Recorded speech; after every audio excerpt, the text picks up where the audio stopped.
Em nome do Pai, do Filho e do Espírito Santo. Amém. Programa de formação católica do dia 10 de agosto de 2026. Hoje é segunda-feira. Continuamos a falar do legado de São Francisco de Assis. Em 2026, além da morte de São Francisco, celebramos os 800 anos da escrita do Testamento. O Testamento de São Francisco, um dos seus documentos mais importantes. É como se fosse uma herança viva deixada por São Francisco.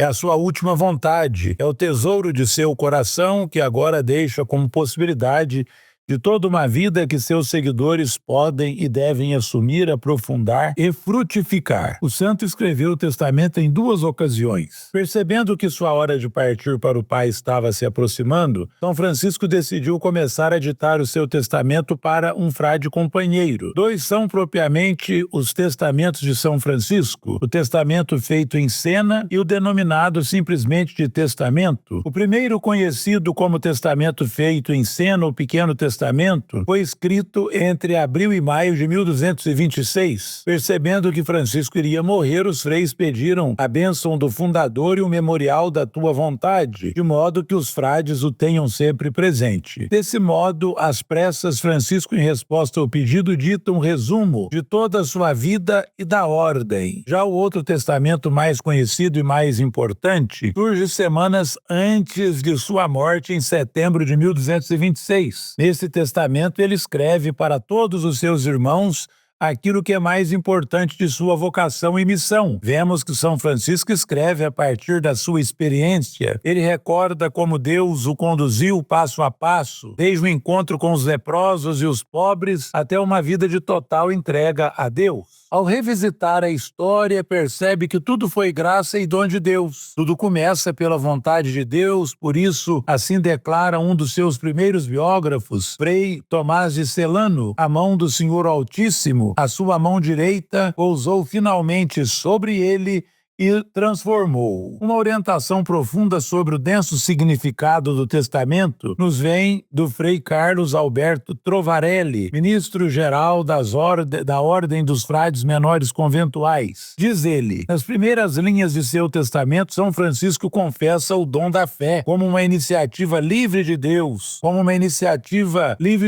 e situa seu despertar espiritual nas igrejas, que são um importante lugar teológico de sua experiência de fé. Para ele, essas igrejas não são simples edifícios, mas sinais sacramentais nos quais ele pôde rezar e adorar a Cristo, o crucificado, que com sua Santa Cruz redimiu o mundo. Neles ele descobre a Igreja em oração e a ação do Espírito Santo, cuja graça guia sua mente, coração e alma rumo à experiência da fé. Nesses espaços, mesmo antes da plena consciência eucarística, seu coração aprende a orar, e dessa oração flui a sua forma de crença, lex orandi, lex credendi. Aclamação litúrgica: nós os adoramos, Senhor Jesus Cristo, e vos bendizemos, porque pela vossa Santa Cruz remistes o mundo. Torna-se para ele uma profissão de fé universal. Ao acrescentar também todas as vossas igrejas pelo mundo, São Francisco estende a sua adoração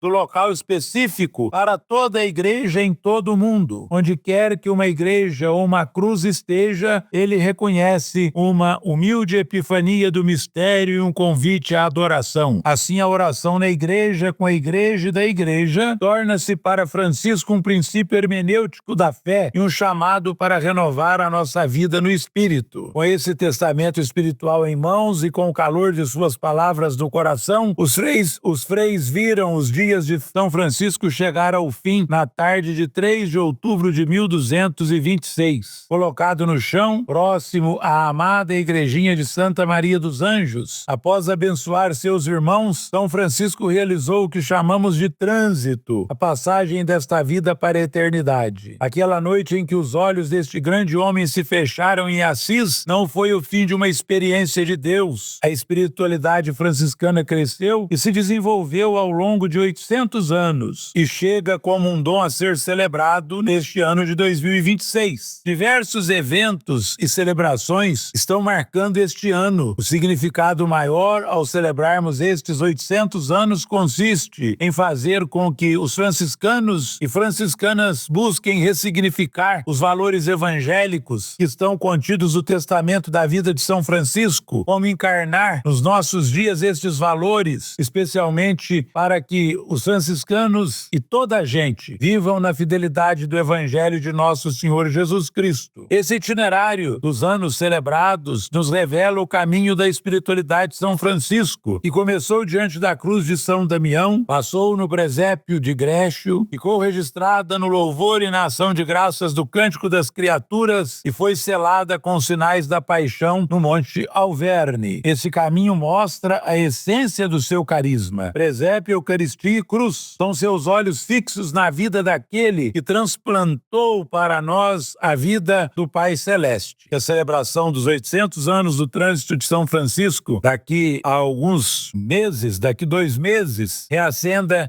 em nossos corações o desejo de percebermos que a graça de Deus os rodeia e que com a esperança que brota da fé possamos enfrentar qualquer desafio que apareça. São Francisco, rogai por nós. Ave Maria, cheia de graça, o Senhor é convosco, bendita sois vós entre as mulheres, bendito é o fruto do vosso ventre, Jesus. Santa Maria, Mãe de Deus, rogai por nós, pecadores, agora e na hora de nossa morte. Amém. O Senhor esteja convosco, Ele está no meio de nós. E a bênção de Deus Todo-Poderoso, Pai, Filho e Espírito Santo, desça sobre vós e permaneça para sempre. Amém. Em nome do Senhor, ide em paz e o Senhor vos acompanhe, graças a Deus.